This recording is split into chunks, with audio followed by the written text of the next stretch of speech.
udah dijanji nih Yamaha akan punya tim satelit. Ya. Kalau Pramax sampai batal, udah nggak ada alternatif lagi nih Yamaha. Ya anjir, motor second dari mana? Itu motor 2003 tapi plak-plak semuanya baru. Saya melihatnya bahwa pembalap Italia memang punya skill untuk tampil bawa motor bagus dan juga mengembangkan motor dengan baik. Nia Bastian ini bisa aja loh ke test track.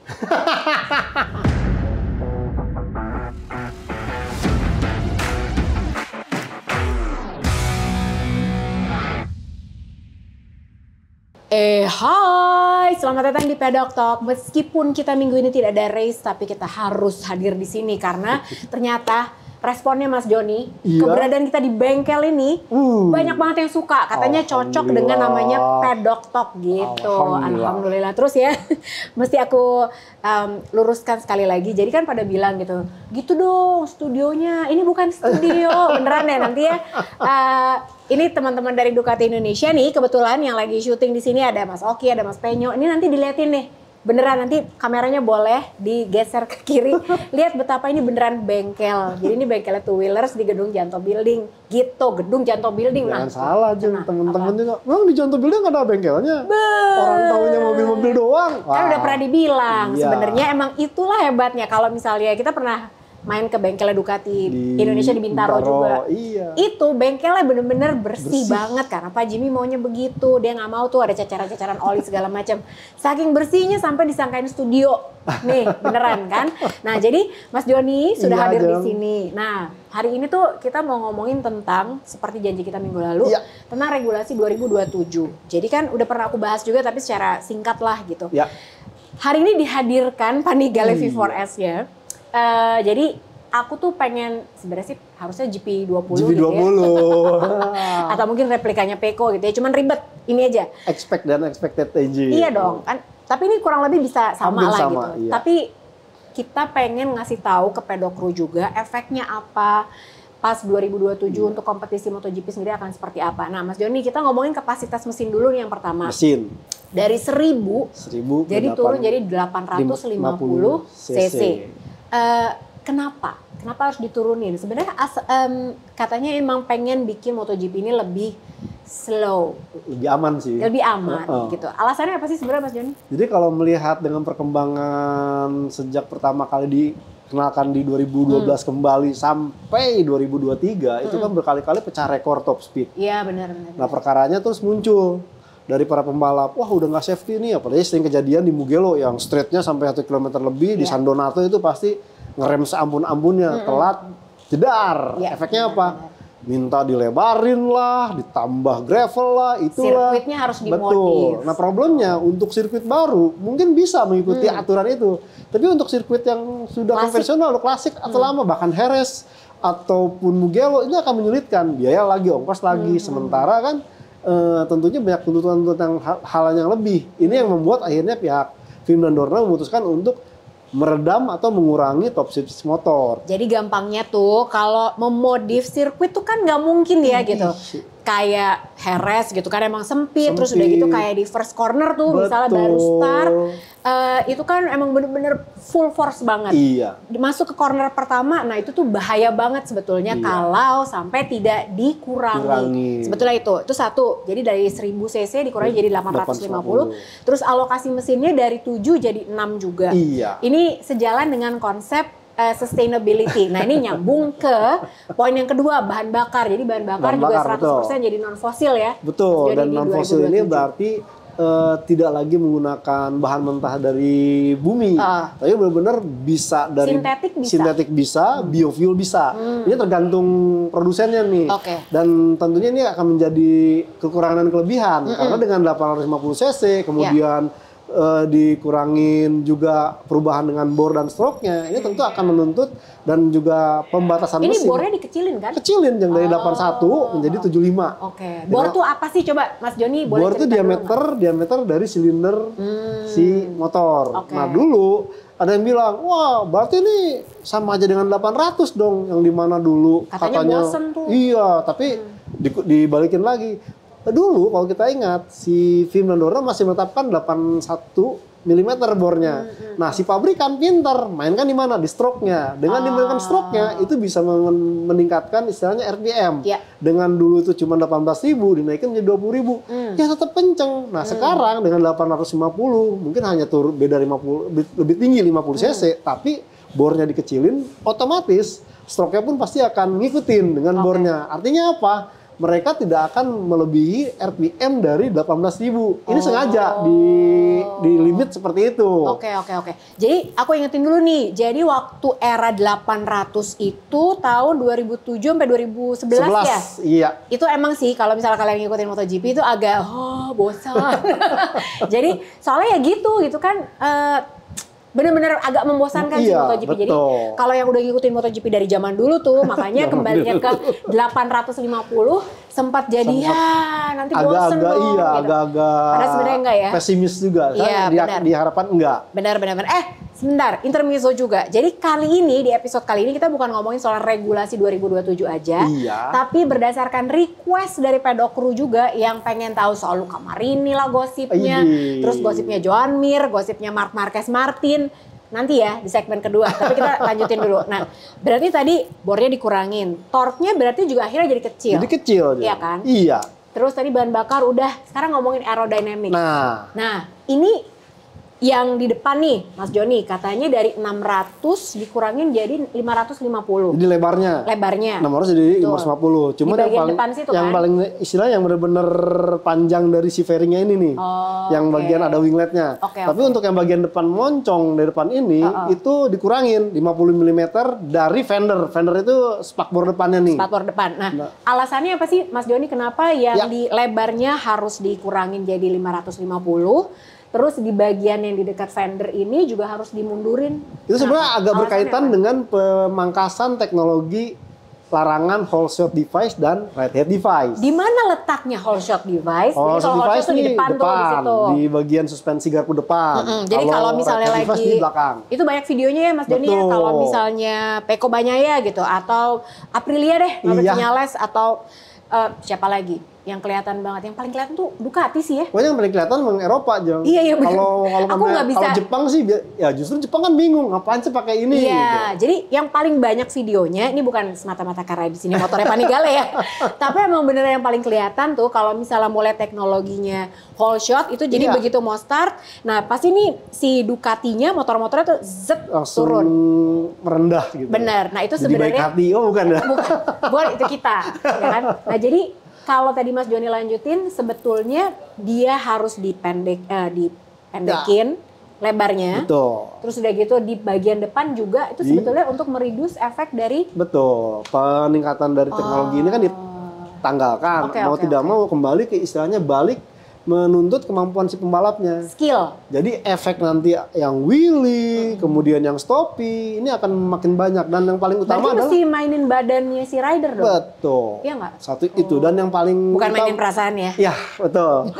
Dan satu hal adalah dengan kondisi pengurangan di bagian depan ini istilahnya untuk menghilangkan keluhan para pembalap kalau lagi ngintil pembalap di depan, efek ban meningkat panas, suhu kemudian jadi harus apalagi ada aturan suhu ban kan. Ntar jadi harus nahan dulu biar bannya kembali ini.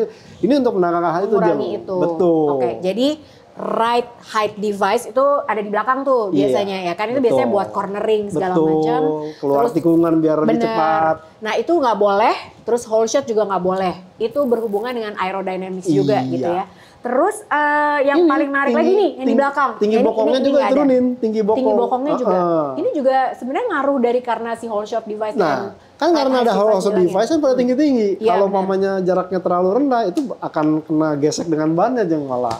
Nah, terus untuk aero yang di bagian belakang, jadi yang seat unit ini itu juga tadinya kan bebas tuh, ada aturannya. Serah deh mau upgrade 6 kali. Kayak boleh, Honda kan ada yang pakai Stegosaurus, ada yang kayak jemuran, ada yang macam-macam itu boleh. Benar. Sekarang cuma boleh 1 kali. Dan harus udah ditawarkan di awal musim dan plek dipakai sampai akhir musim. Terus yang menarik lagi juga adalah ada aturan tentang konsesi. Konsesinya juga berbeda. ini kita belum masuk ke GPS nih. GPS juga sebenarnya agak menarik untuk diomongin. Kenapa? Karena fungsinya buat apa gitu kan. Nah soal konsesi juga katanya ini akan berubah nih Mas Joni. Kalau dari yang aku baca kayaknya ini tuh untuk menggelar karpet merah bagi pabrikan-pabrikan yang lain supaya tertarik masuk ke MotoGP nggak sih? Karena kan kalau dilihat aturannya jadi kayak pokoknya semua mulai dari nol nih. Semua benar-benar startnya bareng. Kayak gitu. ulang tahun tuh mau ngisi bensin dah. Dari nol ya Pak. Dari nol ya Pak gitu. Tapi emang bener ya gitu aturan si konsesi karena baru kalau ingin kita lihat konsesi yang baru tahun ini aja itu kan sifatnya tidak istilahnya saklek. Tapi tidak berlaku surut tapi bisa berubah. Seandainya katakanlah Honda dan Yamaha yang dapat konsesi nilai D itu kemudian tampil bagus dengan konsesi yang ada, itu ntar dikurangin.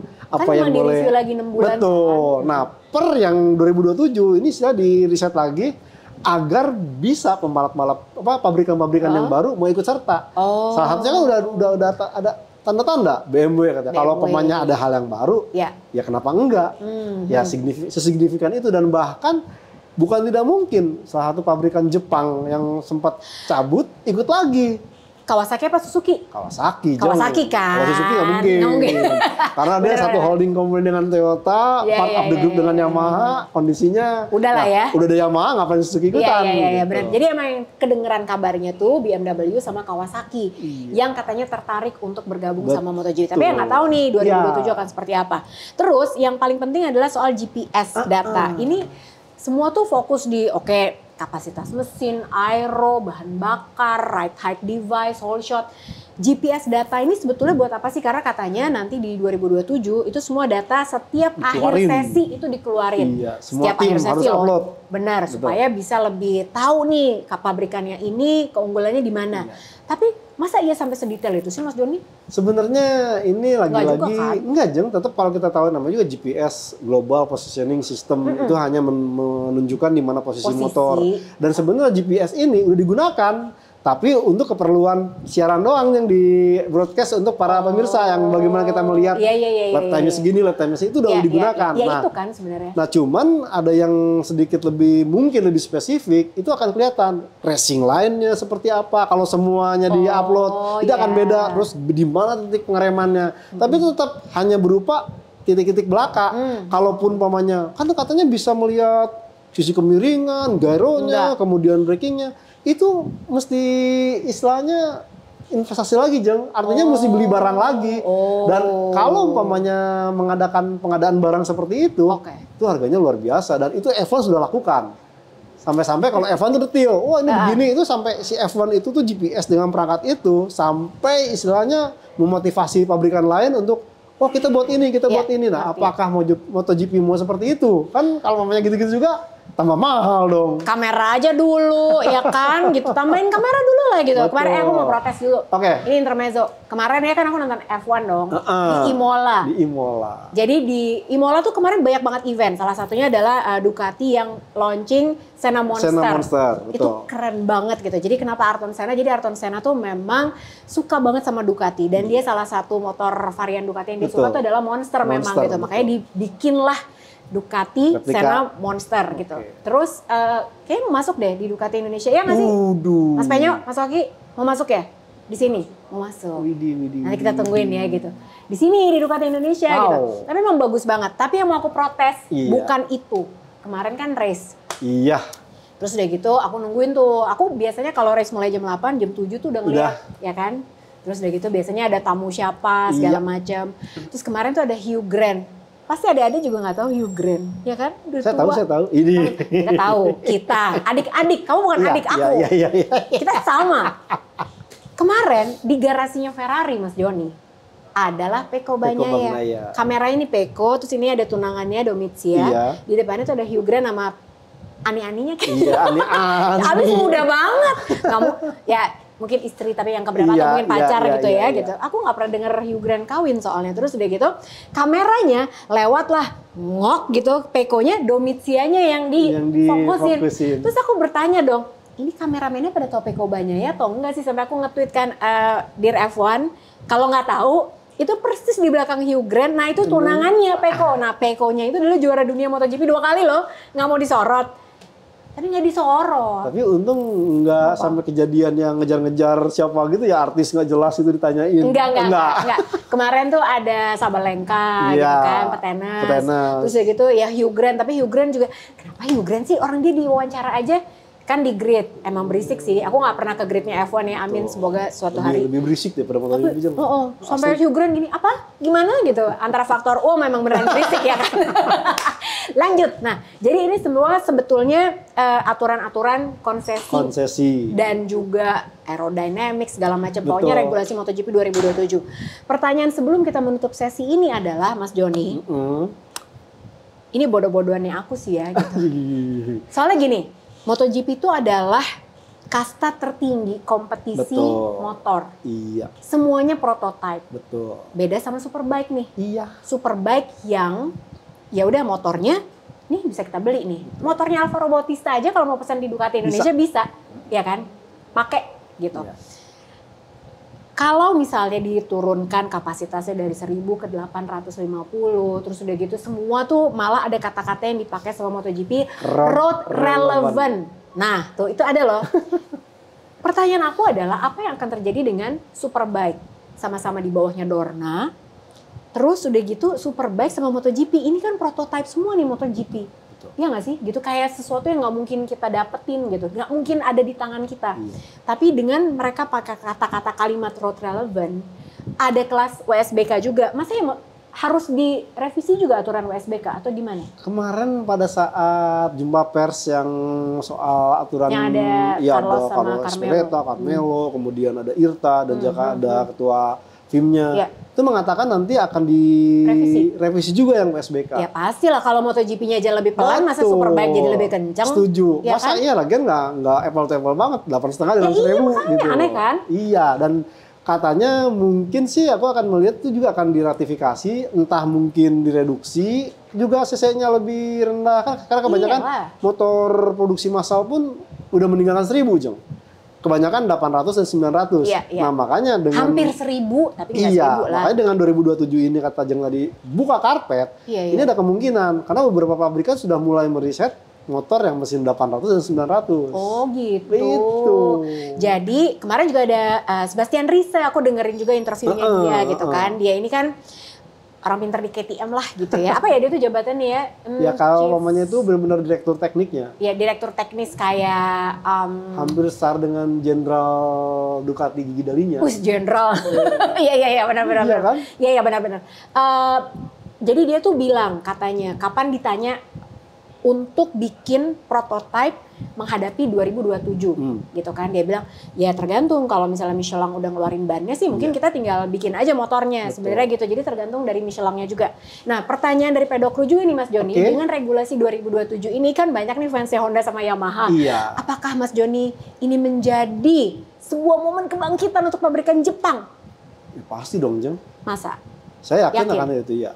Ada advantage-nya buat mereka? Tentu saja kan, kalau kita melihat dengan reduksi waktu 800 cc, itu Yamaha dan Honda itu tidak sampai makan waktu kayak saya sekarang nih, berapa tahun gitu untuk mengejar ini.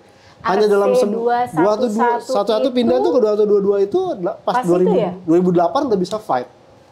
Terus Yamaha udah bisa fight. Itu revolusioner banget tuh ya buat Honda waktu itu. Makanya, jadi saya rasa dengan 2027 ini tentunya bagi Honda dan Yamaha ini suatu istilahnya momentum kebangkitan.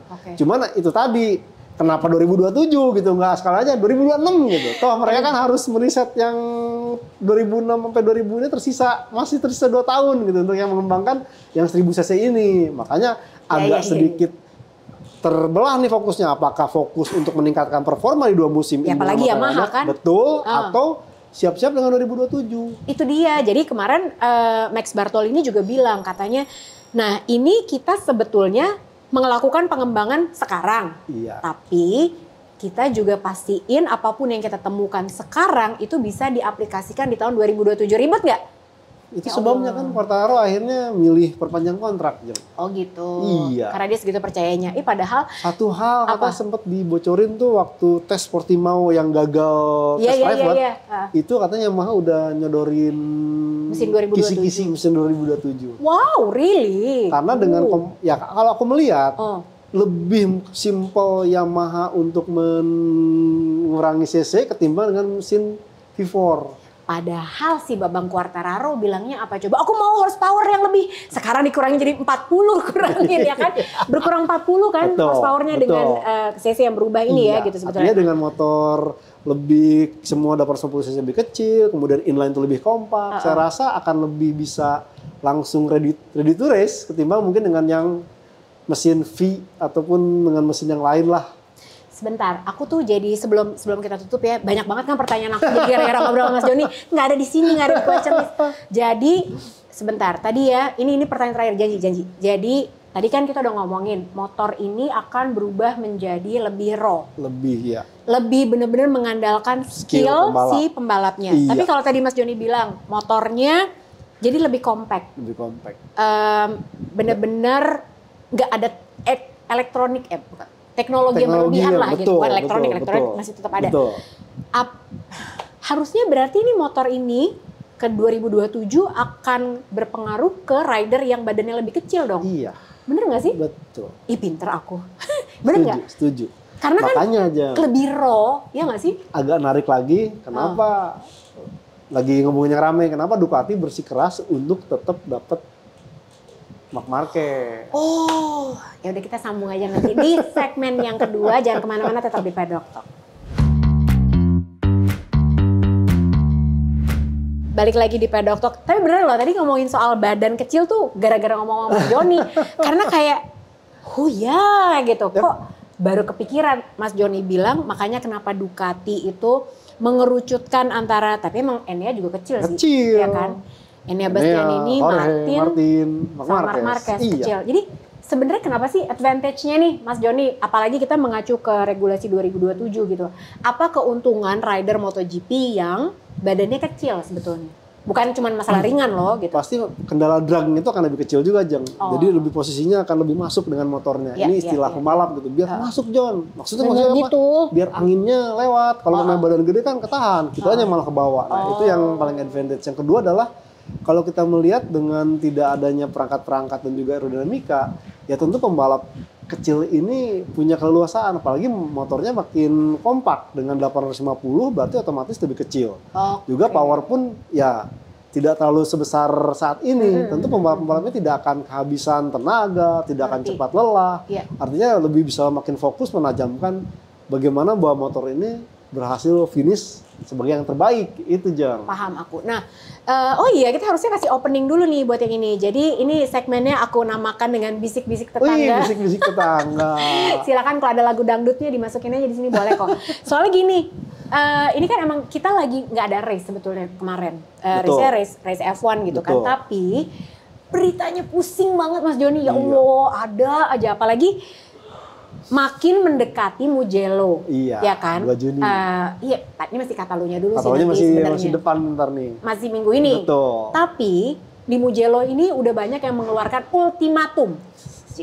Jorge Martin dong, wah cakep banget. Jadi dia bilang, pokoknya kita memberikan deadline kepada Ducati untuk menawarkan ke aku kontrak factory seat 2 Juni lah. Paling nggak sebelum aku buka omongan sama KTM. Terus udah gitu ada yang bilang, wah KTM, kan Jorge Martin emang anak KTM sebetulnya ya anak kan? KTM yang hilang. Iya, bibitannya KTM gitu, cuman hilang. Jadi ini sebenarnya kayak dia kembali ke rumah aja kalau deal gitu.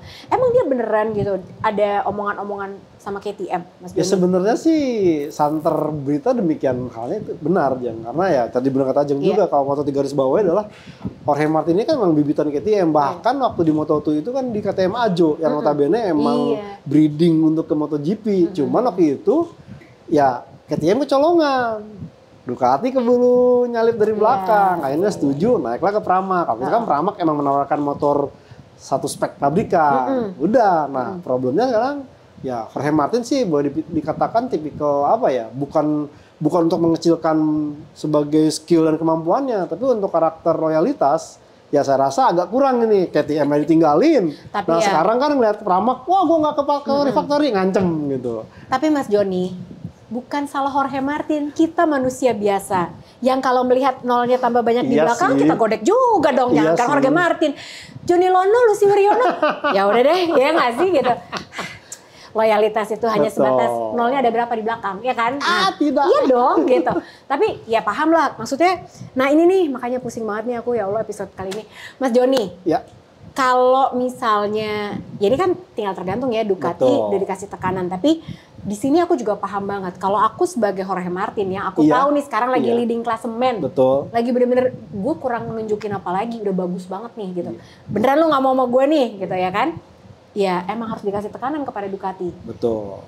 Tapi masalahnya masih ada Marc Marquez juga. Ya. Kita tuh udah berubah banyak banget loh Mas Joni, dari pertama kali kita bikin yang di episode yang pertama nih, sebelum Qatar mulai, aku aja sempat ngeduga kayak Marc Marquez bisa balik lagi nih ke Honda. Tapi Honda busuk banget ya. Ngapain? Ya kan, dia lagi enak di Ducati. Iya. Nah ini kan bener-bener kayaknya udah mengerucut antara Martin sama Marc Marquez. Enea Bastian ini tuh kayaknya hampir dipastikan nggak bertahan nih, tebakannya Mas Joni. Padahal apa, masih yakin? Saya masih yakin, Jeng. Masa sih? Iya. Yakin? Patut digarisbawahi adalah sebenarnya kalau menunggu, saya nggak tahu nih, apakah Ducati mengumumkan duluan atau ada Aleix Espargaro duluan nih. Kalau umpamanya kenapa saya bilang saya yakin tetap Enea Bastian ini? Apa sih? Karena gini, Mas Joni kan sampai Paddock Talk yang minggu lalu dia masih yakin banget Enea Bastian ini nih yang dipertahankan. Tapi kan beritanya udah banyak banget, aku aja berubah pikiran mulu. Kalau umpamanya dia Bastian yang dipertahankan ini, tentunya saya melihat bahwa Ducati tidak akan coba untuk ambil risiko sesama pembalap satu tim ribut. Itu satu. Yang kedua adalah kalau kita melihat Enea Bastian ini, baik yang pilihannya Martin atau Marquez itu bisa jadi dua-duanya ribut nih sama Pecco. Betul. Ya. Ini malah akan membuat proses pengembangan nggak jalan. Nah sementara kalau Enea Bastian dengan Pecco Bagnaia itu bisa mengembangkan dan dia cukup piawai membawa motor Ducati, apalagi saat di lap awal sampai pertengahan. Nah sementara Enea Bastian ini dengan sekarang mulai comeback ini menunjukkan dia mampu membawa motor Ducati itu di saat pertengahan lap sampai akhir. Ini kalau di-combine dua-duanya 2027 ini akan ketemu nih formulanya seperti apa. Itu pertama. Nah, kenapa saya bertahan bukan Martin atau bukan Marquez? Marquez sudah menegaskan bahwa dia tidak menyinggung soal tim pabrikan. Tapi speknya kalau saya speknya aja yang sama atau yang the latest, saya mau. Nah, Ducati masih punya opsi. Dengan cara apa? Kemarin kan dia menawarkan spek motor pabrikan. Atau paling gampang, ya comot aja Marquez ke Pramac. Udah aman. Nah, itu dia. Jadi ini dia nih. Bentar.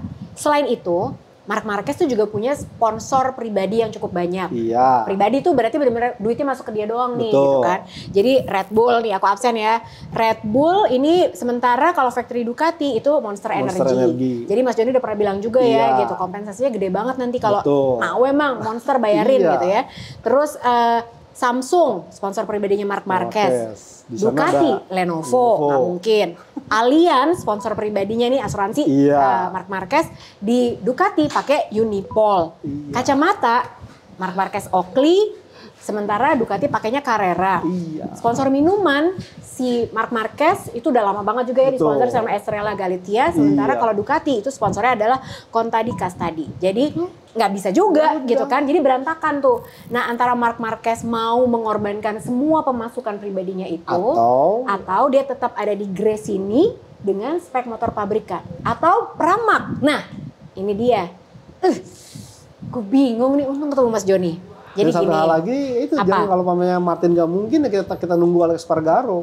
Iya sih. Kecuali nih dia pensiun apa enggak? Pensiun apa enggak? Terus apakah si Martin ini kan Martin ngomongnya KTM. KTM tuh belum ada omongan, cuman dia ngambil kata-kata aja. Secara pertimbangkan aja. Secara itu ya ngasih istilahnya ya KTM juga anak sebenarnya omongan tetap Pak Aprilia. Nah, apakah omongan Aprilia dengan Martin ini kebongkar seperti apa yang Quartararo ungkap? Ini kan cerita.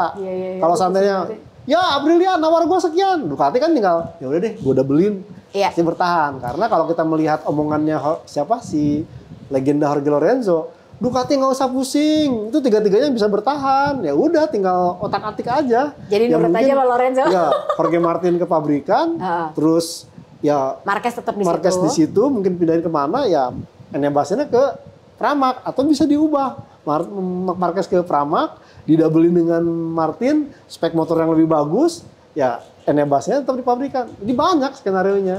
Ngomongin soal Pramac, ini juga pusing sih. Jadi ya, Pramac ini sampai sebelum Le Mans itu kan masih 50-50 lah. Iya. Aku di Ducati atau di Yamaha ya gitu. Karena Yamaha menawarkan paket yang sangat menjanjikan, menghasilkan uang lah gitu buat Campinotti gitu. Betul. Tapi setelah Le Mans katanya berubah nih, udah bukan 50-50 lagi. Malah 95% tetap di Ducati karena aku reminder juga Pramac itu masih punya klausul yang bisa diaktifkan bahwa mereka akan tetap bertahan dengan Ducati dan tetap dapat 2 spek motor pabrikan. Tetap 2 loh, padahal Ducati maunya cuma ngasih 1. Masih ada klausulnya, tapi mereka belum mengaktifkan itu. Nah, kenapa bisa berubah? Karena Ducati itu katanya menggoda, ini bener atau enggak aku mau konfirmasi ke Mas Joni. Ducati itu menggoda Pramac, udah tetap aja sama kita. Nanti dapat ridernya Marc Marquez loh, kamu nggak mau, ya kan? Ada Fermin Aldeguer, ada Marc Marquez. Soalnya Paolo Campinotti sebagai pemilik Pramac, kalau gua ke Yamaha, cuman ada Franco Morbidelli, ya Aldeguer sih, tapi Aldeguer kan nama Ducati. Siapa dong? Ya kan? Nggak kompetitif. Sponsor juga makin sedikit. Bener nggak sih kayak gitu, Mas Joni? Salah satu katanya di Le Mans itu godaannya adalah aku kasih Marc Marquez loh di sini sama Fermin Aldeguer, bener? Santer seperti itu, Jeng. Katanya apalagi gitu ya? kan sudah Jeng beberkan kalau ke pabrikan, Marquez mustahil. Karena banyak benturan-benturannya. Nah, dengan membawa Marc Marquez ke Pramac, otomatis sponsor yang Marc Marquez pasti akan datang. Ya kita lihat aja seperti di Gresini saat ini. Begitu banyak Marc Marquez tampil di situ, kemudian dia menunjukkan performa yang cukup bagus. Sponsor masuk mulu. Sponsor masuk terus. Iya benar. Nah ini mungkin yang membuat, ya udah deh, toh ya tadi seperti dijelaskan juga bahwa kontrak Pramac itu dengan Ducati sampai 2026 dengan pilihan bahwa menggunakan 2 spek motor pabrikan itu tetap menggiurkan.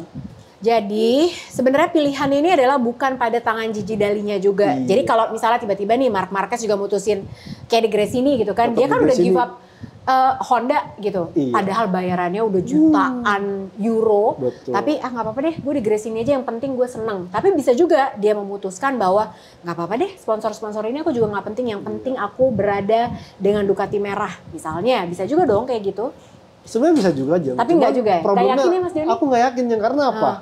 Ya dari historis Marc Marquez bergabung di Honda pabrikan aja kita tahu dia saya bisa katakan dia pembalap yang hebat, bagus, tapi tidak sangat optimal untuk mengembangkan motor. Betul. Nah di saat dia harus ke Ducati merah, apa dia mau disibukkan dengan mengembangkan dan juga balapan dengan bagus? Nah padahal kalau di Gresini dia istilahnya cuma tinggal lihat Pecco bagus, terus dia bersihin dengan gaya-gaya dia, clear, perform sampai ada yang bilang, iyalah Pecco pakai motor second. Ya anjir, motor second dari mana? Itu motor 2003 tapi plak-plak semuanya baru. Jadi jangan ada asumsi itu motor secondnya Pecco. Bukan, second kan berarti abis pakai, abis ini diganti doang. Teknologinya ini plak-plak baru. Nah, dengan dia di Gresini kemudian katakanlah Ducati pabrikan, oke dah, apa yang diinginkan oleh Marc Marquez kita penuhin.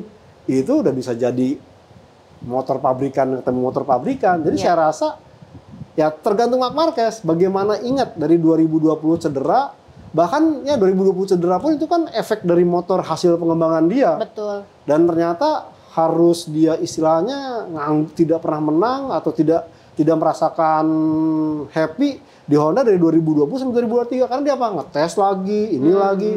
Lah iya, kalau ngetesnya bener-bener sesuai dengan apa yang diharapkannya kan udah sampai dia minta, udah pakai Kalex, diikutin. Tetap juga nggak bener. Akhirnya nggak kepake juga. Nggak kepake juga. Nah, saya rasa melihat dengan ketidakbahagiaan Marc Marquez di 2020 sampai 2023, apakah dia mau ngulang kembali di Ducati? Jangan salah loh, Pecco itu sebenarnya kalau mau jujur, mungkin dia anjrit, gue mendingan naik motor gak usah gue ngembangin, karena akan sulit. Cuman itu tadi, kenapa dia dikasih kontrak lebih panjang, input dan masukan dia itu cukup bagus. Dan bahkan kita lihat pembalap yang membawa di bawahnya tahun lalu, sebut aja Jorge Martin sampai nge-fight dia. Si Johan Zarco akhirnya pecah telur. Jadi saya rasa memang ada, entah ya, saya melihatnya bahwa pembalap Italia memang punya skill untuk tampil bawa motor bagus dan juga mengembangkan motor dengan baik. Tapi untuk pembalap Spanyol kebanyakan rata-rata talenta. Dia di saat dikasih motor yang dibuatan siapa, dia bisa fine tune, bisa poles menjadi motor yang sangat perkasa. Nah, itu dia emang kelebihan kekurangan masing-masing aja sih. Itu dan ada. Sebenarnya kalau aku bilang ya emang ribet sih karena emang teorinya ini banyak banget kombinasinya. Sampai kemarin juga aku sempat baca tuh Mas Joni. Iya. Saking ini kan liar banget gitu ya. Bahkan ada yang bilang, Enea Bastian ini bisa aja loh ke test track. Iya sih gitu. Kalau misalnya Martin jadi ke Aprilia, Marquez jadi ke factory. Betul. Enea kemana gitu. Padahal sebenarnya kayak tadi lebih masuk akal yang katanya Jorge Lorenzo gitu ya. Sebenarnya bisa mempertahankan tiga-tiganya. Benar. Terus ada juga nih Mas Joni soal Aprilia. Nah ini keputusannya adalah di Alex Espargaro. Pensiun atau enggak. Dan kemarin kalau misalnya kalian lihat beritanya itu juga ada 3 nama yang diincar, Enea Bastianini, Jorge Martin, dan juga Marco Bezzecchi. Ducati KB. Iya, bener. Tapi ini bener nih, Mas Joni 3 nama itu yang masuk ke radarnya. Lagi-lagi kan tergantung ke Alex Espargaro. Seandainya fix dia pensiun, mau nggak mau dia memang butuh pembalap yang punya karakter juara. Dan karakter juara ini udah ada di 3 pembalap Ducati ini.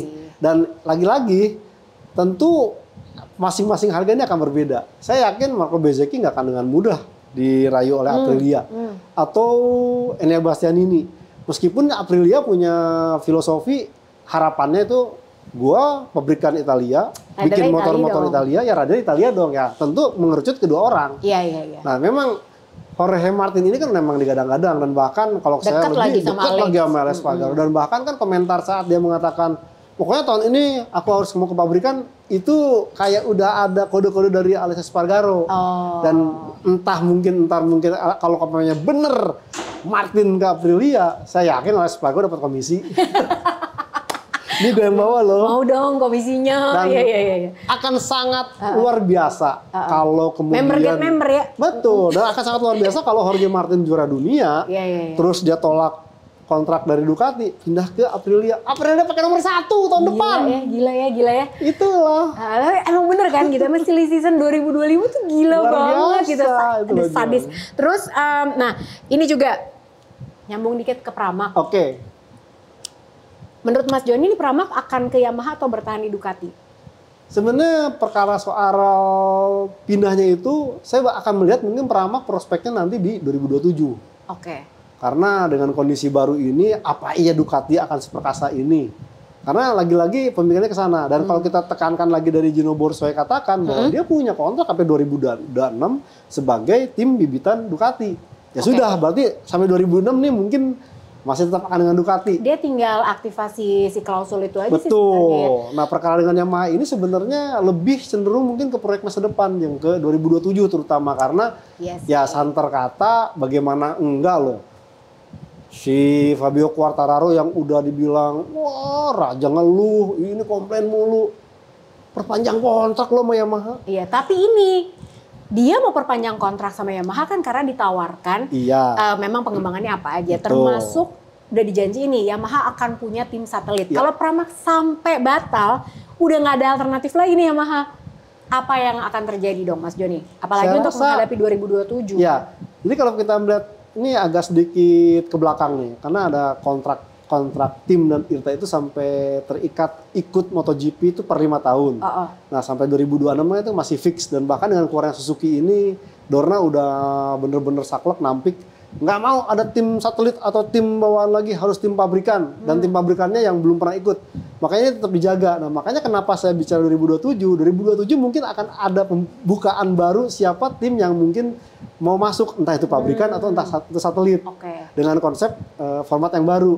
Nah mungkin ini pembicaraan yang digelontorkan. Nah jika saya melihat seandainya mentok Pramac tidak mau dengan Yamaha, saya yakin Yamaha akan membuat klausul di 2027 itu menawarkan tim bibitannya saat ini. VR46 Mastercam yang dibuat beberapa tahun ini dan udah mulai cukup bagus dan bahkan performanya ya apa saja nggak dapat pembalap yang bagus. Udah ada punya Manu Gonzalez pindah. Saya yakin ini akan dibibit jadi sebagai tim satelit dan juga tim bibitan.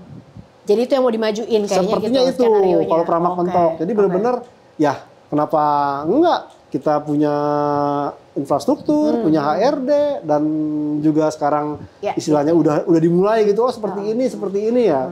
Dan tidak sedikit kok tim satelit MotoGP itu yang awalnya memang dari kasta paling bawah dulu, dari Moto3 ke Moto2, baru ke MotoGP. Nah, saya melihat Yamaha mungkin akan membibit atau akan mematangkan nih si Master Cam ini.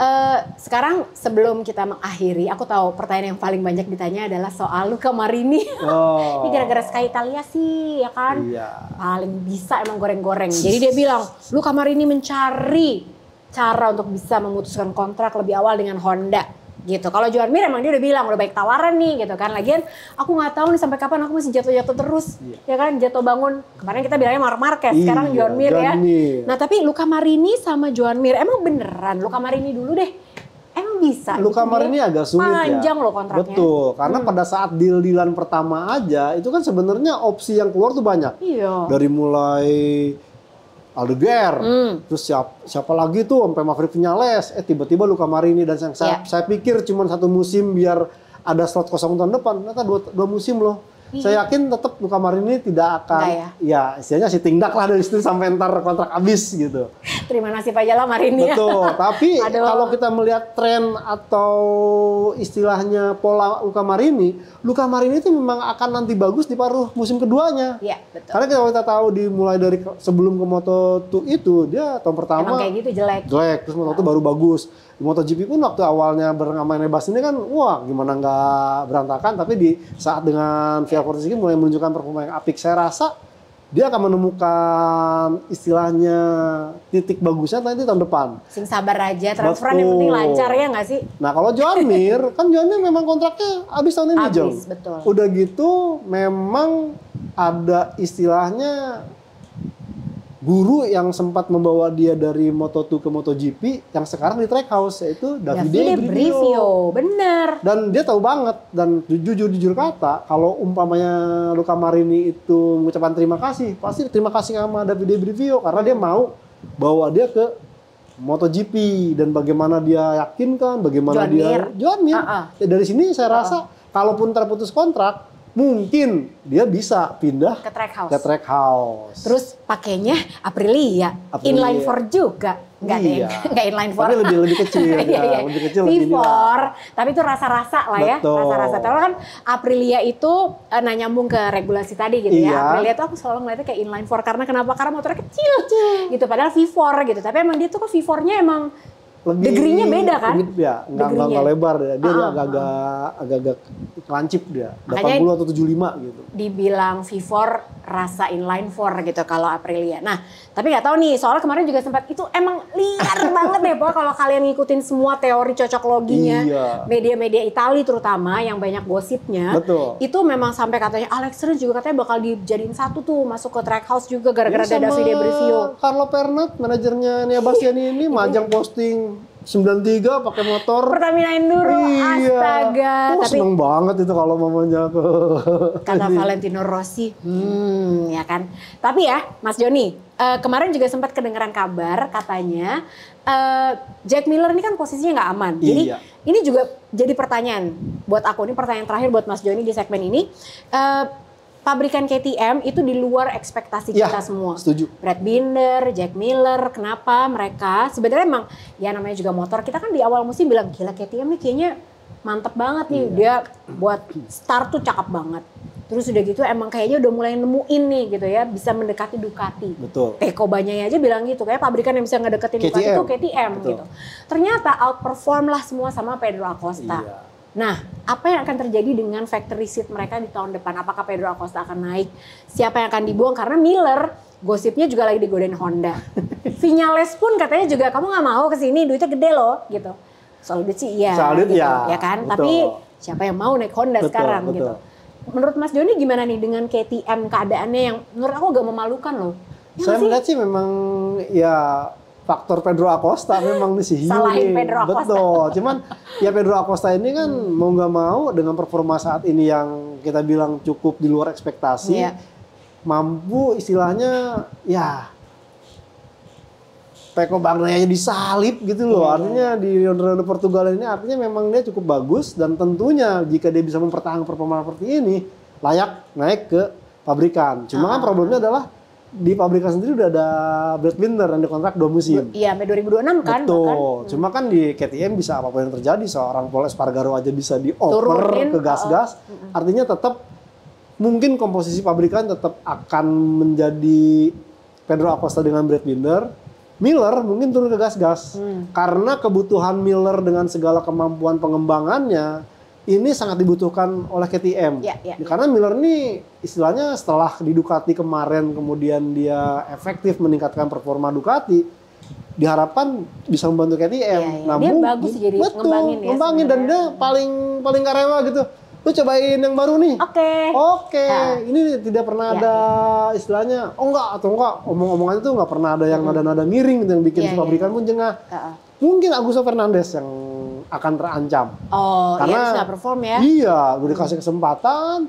Terus ada Pedro Acosta, dia malah ada di bayang-bayangnya Pedro Acosta. Mungkin Augusto Fernandez atau ya saya rasa tetap Jack Miller di KTM tapi mungkin bisa diturunin ke gas-gas. Ke gas-gas. Toh kalau kita melihat gas-gas pun tanda petik kan sekarang motornya official juga. Benar. Aku kalau misalnya boleh pilih-pilih gitu ya sebagai penutup, tau nggak? Misalnya ini kan menghayal boleh dong. Kalau misalnya Pecco Bagnaia jadi satu tim sama Marc Marquez ini kan serem banget ya. Dua-duanya. Betul. Jagoan dua-duanya. Betul. Siapa yang bisa ngelawan? Kalau aku boleh pilih di KTM harusnya ada Jorge Martin sama Pedro Acosta. Itu baru seru ya nggak sih? Itu jadi bikin enak manajernya. Kenapa? Kan Pedro Acosta sama Jorge Martin manajernya sama-sama. Pedro Acosta, Jorge Martin sama Alex Espargaro itu manajernya satu orang Kak. Betul. Jadi apapun keputusannya yang cuan manajernya gitu. Jangan kemana-mana, abis ini kita akan balik lagi, oke? Terima kasih masih ada di Pedok Talk. Gimana? Kedengeran nggak tadi kita bayar-bayarannya berapa? Jorge Martin berapa? Dibayar berapa sih? Sok banget sih kayak kita yang bayarin, bukan? Ya kan, gitu. Nggak, soalnya kita lagi ngomongin ini. Siapa? Fabio aja kan 12 juta euro. 12 juta euro kan tinggi dia. Katanya 4 kali lipat dari Pecco Bagnaia. Berarti Pecco 3 juta. Oh ya? Iya. Wah, 3 juta semusim tuh. Berarti 2 juta ya 6 juta lah 2 musim kan 2005-2006. Emang bener kata orang ya Mas Joni ya? Kejulitan itu berkurang kalau isi kantong bertambah. Itu bener sih ya. Gitu. Mohon maaf Fabio Quartararo, tapi emang bener sih gitu ya kan. Maksudnya ya udahlah gue terima aja, aku percaya akan project ini. Kalau Martin diketawa 3 juta mau lah. Soalnya ini kita lagi ngomongin Ducati itu kan memang skema gajinya tuh berubah. Beda. Jadi dia bilang katanya pokoknya kita cuma punya budget untuk bayar satu lagi rider yang emang gajinya gede gitu. Nah itu nggak tahu tuh siapa yang cocok dan mau ngambil rate itu siapa gitu. Nah Mas Joni, kita akan masuk ke Catalunya di weekend ini. Luar biasa buat Jorge Martin, Martinator 4.0 yang leading sampai sekarang. Bahkan nih kalau misalnya dia, aku nggak mau ikutan sprint, aku juga nggak mau ikutan race, aku mau bobo aja. Dia masih leading. Betul. Ya kan? Betul. Dia mau pacaran aja nih sama empor. Iya. Nggak usah race, nggak apa-apa. Masih bisa leading. Mau Pecco menang dua-duanya juga, tetap aja masih leading. Apa yang akan Mas Joni lihat di Catalunya? Karena sebetulnya kalau kita lihat dari rekornya, Aprilia tuh kuat banget tahun lalu ya kan. Alex Espargaro juara double podium kan? Bukan double podium, menang dua-duanya. Dua-duanya ya. Sprint dan main race. Race-nya juga menang. Terus main race-nya double podium tuh. Iya benar. Alex dan Maverick Viñales. Nah makanya Aprilia tuh kuat banget dua-duanya. Jadi sprint resultnya adalah Alex Espargaro menang, Pecco Bagnaia 2, Viñales di P3. Race-nya Alex Espargaro menang, Viñales P2, Martin P3, Pecco Bagnaia kelindes Brad Binder. Jadi deg-degan juga nih gitu. Nah, kalau Mas Joni lihat Pecco nih harus sudah step up his game. Iyalah. Sangat. Harus dari awal. Dari hari Jumat. Betul. Gitu. Aprilia juga tahun lalu sih kuat ya gitu. Cuman kan suka anggot-anggotan nih Aprilia gitu. Iya. Masih yakin dengan Aprilia akan menunjukkan performa yang bagus nggak di sini? Saya justru melihat Maverick Viñales bisa melakukan hal itu. Iya, bukan Alex Espargaro ya, tapi Maverick Viñales. Kemarin lagi ngerakit IKEA dia di rumah. Ya, udah gitu kan kalau kita melihat perilaku Alex Espargaro ini udah kayak dia kayak ngasih tanda-tanda gitu loh. Iya. Ya marah lah tiba-tiba disenggol sama Morbidelli lagi kemarin. Morbidelli kagak nyenggol nih yang bener-bener buang Enea Bastian ini. Iya. Kagak diobrolin tuh Enea Bastian ini mana Morbidelli. Makanya padahal Morbidelli gak kenapa-kenapa loh. Betul, artinya kayak aneh aja gitu, kayak ngasih sinyal-sinyal, wah kayaknya aku udahan gitu. Udahan gitu. Saya melihat Maverick Vinales akan melakukan hal itu. Dan tentunya ya tadi kalau Pecco Bagnaia mampu istilahnya tanda petik menghentikan nyalanya Jorge Martin, ini akan makin seru nih. Apalagi nanti ketemu di Mugello. Ya. Di Mugello di kandangnya Pecco Bagnaia, dan juga nih ntar pengumuman nih. Entah pengumumannya di awal atau di akhir, kita nggak tahu. Kalau mamanya pengumumannya di awal terus bikin down atau bikin happy, ini akan makin seru. Saya rasa tetap nih 3 orang kemarin podium di Le Mans ini akan menjadi sorotan. Pecco Bagnaia, Jorge Martin sama Marc Marquez. Oke, sekarang pertanyaannya, kalau nanya prediksi mau bosen aku. Pokoknya prediksi kalian masukin aja di MotoGP Guru ya.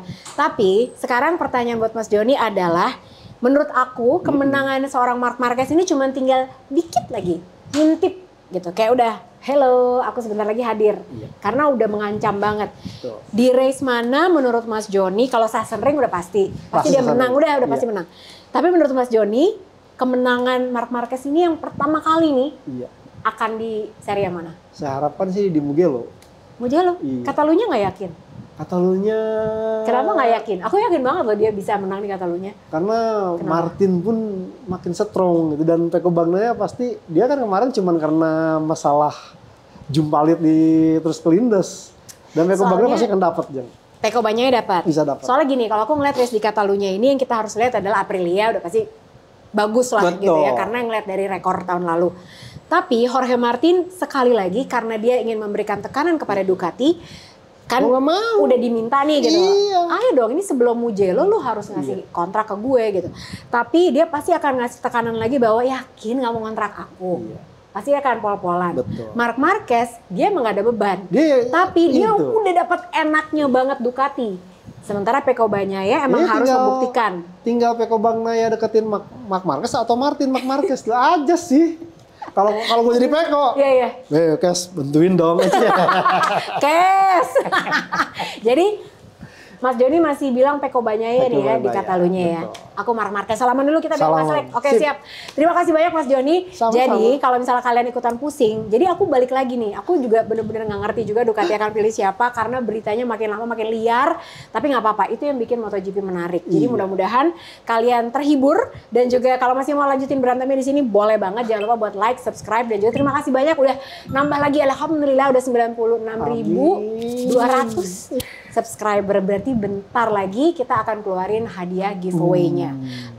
Jangan lupa buat like, subscribe, dan juga share konten ini ke teman-teman yang lain. Kita akan ketemu lagi minggu depan, tentunya di review race untuk Catalunya. Bye!